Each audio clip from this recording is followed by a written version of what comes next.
Hello everybody, welcome back to Live at the Gig. Today I'm here at the Gov with Luca Brasi. Guys, thank you so much for joining me today. Thank you for having us. No Our worries. pleasure. I want to say something. Thank you for having us. No worries. How do you feel to be playing here at the Gov? Always great to be at the Gov. Yes. Luca Brasi and the Gov go way back, I think. Had lots of wonderful times here, and Adelaide is like, I don't know, Adelaideans and Hobartians are kindred spirits, I think, so it's always a pleasure to be here. It's really good. No, I love the Gov. It's my favourite venue here. Great spot. Yes. Yeah, they're bloody legends. They're wonderful people, and it's nice to be here. Glad you love it. No, Thanks for coming. we love it. We love Adelaide. Adelaide's always showed out. It's been a lot of years coming in. Like Tom said, at the Gov, always looked after. Yeah. Always appreciated. Always appreciate being here. It's fantastic. Oh, I'm glad you guys love it. You are currently touring across Australia to celebrate 10 years of your album, If This Is All We're Going to Be. It was your first album that hit the ARIA charts. Do you definitely think that record defined your identity? Definitely, yeah. We smartened up between the one before and that one. I jokingly refer to it as our first good album. I think we stopped fighting the pop a little bit. You know, Tyler and I used to change lyrics if they rhymed too much. Oh, really? Okay. I don't know about that. And then it was like, oh, this sounds like Hot Rod Circuit and Get Up Kids and Blink. And we're like, yeah, that's awesome. Let's lean more into it. And then everything changed when that came out. I think when people think of our band, they probably think of those songs. I don't think it's our best record, but I would say it's definitely our first good one. And a lot of great memories are attached to it. Yeah, I'll give it to this guy. Yeah, man, that's absolutely it. I think you're so right that people identify with a lot of those songs. They're like our band. Like, this tour shows that, the passion that people still have to come along and spend their hard-earned cash and hard-earned time to be here with us is incredible. And it is the one that did a lot of things for us, for sure. Yeah, it's the album that opened my eyes up to you guys, so it's a very special That's bloody amazing. Yeah. Can't believe it's been 10 years. Crazy. Yeah, oh my God. Feels like 20. Yeah, we're Oh, you still don't think here. it's gone fast? Yeah. It's gone so fast, my Yeah. God. But, like, we're lucky enough to still be doing it. So Yes. it's a bloody pleasure. Yeah. I've always thought it must be a bit of a balancing act for bands wanting to give fans the songs they love, but also having your own favourites that you might want to play. Coming onto a tour like this, are you excited to dive back into these songs and share them with everyone once again? Yeah, there's a couple off the record we haven't played in years that have been really, really fun to play again. There's one called Dropout, which is like a bouncy, 2.5 minute, Yeah. you know, just guitar noodly, really fun tune to play, and it's been excellent to revisit. And I've totally forgotten what the question was. I'm so sorry. I'm so sorry. I don't blame you. 3 What you're about hours to of say. sleep. When you watch it back later, you'll see the moment where I've totally forgotten what I was talking about. What my friend Tom was trying to tell the world was that I forgot for ages then. I forgot some of these songs existed. So it's Yeah. been so cool. We're at rehearsal, like, oh my God, that bit. And then you find yourself Googling lyrics to words that you wrote. And you're like, Yeah. is that how the bloody song goes? I was going to ask, would you have to relearn all Literally, these songs? relearn these songs. And Nick, who plays guitar for us now, wasn't in the band then. So all this is new to Nick. yeah. And we're like, hey, mate, you got to learn this one now. And he's like, Oh, God. and it's complicated, some of that stuff too. So Yeah. kudos to Yes. our man Nick. Yeah. I feel like there would be a very nostalgic feeling of revisiting all these songs as well. Oh yeah, it's been like to think about all the things that we did and all the places we went and all the people we talked to and met. Wow. It's pretty amazing. Yes, it is. That's what I was going to say before I tuned out. I love that I had the same moment. I was like, deer in the headlights. Anyway, It's okay. I forgive you because I've had 3 hours of sleep. thanks, mate. I believe there is a special edition vinyl available for this album. Is that right? There is. There is a special. I think is it gold or orange or something? Yes. Yes, it is. I've asked the wrong person here. Yeah, there's a special edition 10th anniversary that we got to put out alongside this. And it's just cool because people actually, you know, that connection is real, and to have little things like that are nice little Easter eggs, if you will. Yeah. It's a good momentum to Yeah, I love that stuff. Yeah, vinyls are awesome.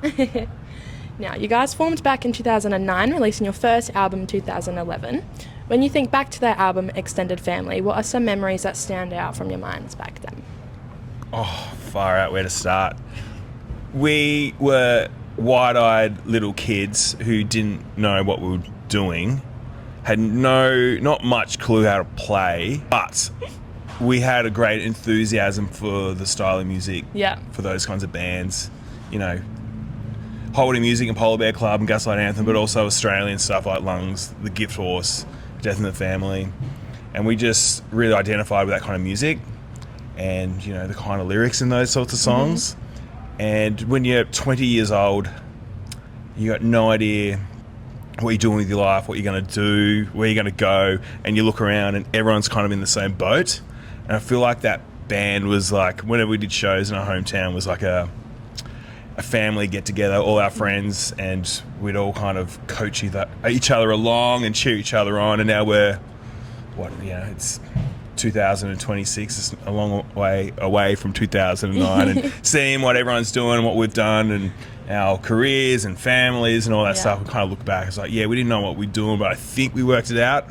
But I remember heaps of time with our mates and just working life out together and cheering each other on. And the shows were amazing fun back then. They were, how I remember any of it's a miracle, because we, a new band, you play first, you're done by 8:30, and you've got nothing to do for 4 hours except for, mosh and drink beer. The best days of my life. It was so good. It was brilliant. The good old times. Yeah, it was really good. Richard, you want to... Nah, man, you summed it up. You had feeling, and that's what that time was. It was feeling, and it felt very real and very overwhelming. Yeah, it was amazing. Oh, I love that. Well, you guys should be really proud. You've achieved a lot over the years. Thank you, mate. Thanks for talking to us. Thank you to Tom Busby for being my friend. The Australian music scene is huge at the moment. What are some advice you'd love to give to emerging acts? Don't sign ridiculous record deals. Don't do things that you think are wrong because your gut is probably right. Yes. Yeah, can I add? Like, people in the industry, and it doesn't mean they're bad people, they're great people, but they say things like, you need to and you should. You actually don't need to do anything you don't want to do. You have to be yourself. Like our example, we used to get asked all the time, when are you moving to Melbourne? Oh, okay. We never did. We didn't have to. Yeah. But you kind of see some people feel the need, they've got to do this or that or the other. Just follow your gut. If you don't vibe with it, don't do it. You don't have to do it. If it smells like shit, it probably is shit. Valuable Quite literally. advice. Yeah. Seriously. Yeah. That's probably the best thing I can tell you. Just think, like, all those things you might get promised and probably not necessarily real all the time. Yeah. Good advice. Unless you're talented, and we weren't talented, so whatever. Just do whatever you want. I just want to say, if we've had more sleep, we'd probably have something more positive to say. No, believe in yourself. There you go. Yeah, believe in what you feel is right. Yes. Yeah. For those who haven't heard of you before, what song should they start with first? I was going to say. Yeah, so I was going to say something terrible. I knew you were going to say. My favourite song that we have is probably a song called The Cascade Blues, which is on this record we're touring right now, and it is 10 years old. I think that's the song I'm most proud of. Yeah, I mean, anything near Conviction would be a good starting point. Yeah. I feel like if you don't like that song, you're not going to like the band. True. You know what I mean? Yeah, stop there. Yeah. Press stop. Don't continue. Listen to something else. Yes. You've stayed closely connected to Tasmania throughout your career. What does representing Tassie mean to you? That was always our number one. Like, we believe in being from Tasmania, we believe in Tasmanian people, we believe in small towns, we believe that small places don't mean small lives. Yeah, it means everything. Like, you can have a community, you can exist, you can do it. Once again, you can do whatever you want, but that community thing is so real and so visceral where we're from that it's everything. It got us to where we are. It looks after us to this day. Yeah. What is the Tassie music scene like? I've never interviewed someone from Tassie. Oh, amazing. Tassie's great. It's small. I mean, it's pretty Adelaide vibes, like in Hobart especially. Close-knit crew who looks after each other has always been it was our experience the whole time. Yeah. And obviously we're a bit older now and probably not at the shows every weekend like we used to be, but I still see things happening and it's lovely to see it doing what it does. Oh, good. I'm glad. You've talked about doing 60 to 70 shows a year back in the day. What's the most chaotic or ridiculous thing that has happened while on tour? Oh, my God. Probably no specific examples that are NSFW. No, that are safe for work. But just, we were talking about it last night. It was like how bizarre it must seem to people that, like, I'm a teacher school, at work, like where I work. And I just think about like, chat to someone in the staff room, what'd you do on the weekend? Well, where'd you go last week? And it's like, they were like, I went to whatever, the shack to my mum's house. Like, sick. Yeah. Like, what'd you do? Like, think about it like, I was in Europe sleeping in a meat locker at someone's house with the Dobermans in an old meat fridge. And like, just how ridiculous that must seem to people. You get so accustomed to it, you don't even think twice about it until you kind of like go, what the hell? So I think it's those experiences that make it like very unique and very odd to be a musician, because it's all part and parcel that we've been lucky enough. And at the time might have been like, oh my God, I wish this person who promised us we could sleep on his floor had a mattress and would shut up. And it's funny now, but at the time it's like, I hate you so much. Just stuff like, experiences that you get put into that are just so different than every day. Yeah. It's like you're living two separate lives. Totally. You get back to, well, tomorrow morning we'll rock up to our beautiful, patient wives and kids and be dad. And then on Monday I'll be a teacher again. And then crazy. On Friday I'll be yelling lyrics on the stage. Do you ever get a break? No. No? I have a massive headache mostly, but oh, you poor thing. Nah, that's right. I like, if we're still doing it at this point, there must be a reason. Yeah, true. A lot of times it's like, we must do. Like the amount of whinging but we're still here. Yeah. Played some great festivals like Splendor, Laneway and Falls. Do you prefer to play a festival or a more of an intimate gig? I like facets of both.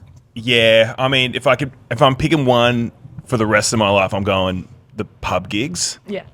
Your own shows, because it's your home ground advantage almost. Mm-hmm. Festivals, there's been a few that shut up, man. There's been a few that have been some of the most amazing experiences of my life. We played Falls in Tassie in 2019. Oh wow. So a couple of years after we did the full tour, and that is my favourite show we ever played. It was just a sea of people. That's awesome. It was incredible experiences. I've got to pick one. I'm probably picking the pubs. Yeah. Yeah, I think the connectedness of that you'll never beat. Yeah. Like someone that close to your face who cares that much. But then at the same time, those like wham bam, thank you ma'am, you're in some sick festival, 40-minute set, lovely part of the day, you get to hang out with your friends from other bands. It's amazing too, but I'll say pubs too. Yeah, you can't go wrong with You can't go wrong. Like, I love that stuff and I love the festival vibe, but I think pubs for me. I'm going to ask you guys some rapid fire questions. So, who's always late? I don't know if any of us are. We're usually pretty good. Really? Yeah. Oh, shit. That's actually... I always say, like, I'm pretty forgetful and I can be a bit of a annoying person to be around. That isn't true. Well, but like, I said I'd do something I've forgotten. I'm never late. Yeah. So that's the one thing I hang my hat on. How many? So out of the touring party of 6, 4 of us have ADHD. Oh. So the scheduling is like pretty anxiety inducing and oh my God, I need to be here. So we're usually there. You're always on point, yeah. Sorry, this is rapid fire. We went slow. Jesus Christ, supposed to be one word. Yeah, I was going to elaborate. Me. Done. Sorry. Who is the grumpiest on tour? I've quit the band about 6 times today. Yeah, Buzzy quit 8 times today. Each time I'm inconvenienced, I'm like, I quit. And then if something good happens, I'm like, all right, I'm back in. There's good vibes in this band. Yes, good. We love that. Who talks the most? Me, I lack an economy of words, Who takes the longest to get ready? Me, I think. Yeah, I usually have a shirt to iron or a beard to trim. Your beard? Someone else's beard? Yeah. Anyway. And who would survive longest on a desert island? I know who would be gone first. Me. I think that maybe Danny, who plays drums, because he's like, not much gets him down. Yeah. He's like a vibe technician. Like, I'll be like, oh my God, I'm rolling. And Danny'd be like, doing chin-ups on the palm trees type deal. Okay. Hunting and foraging. Yeah, Danny. Let's go Danny. Fair enough. Awesome. Well, thank you guys so much. I really appreciate you taking the time. Appreciate you so much. Thank you. No worries.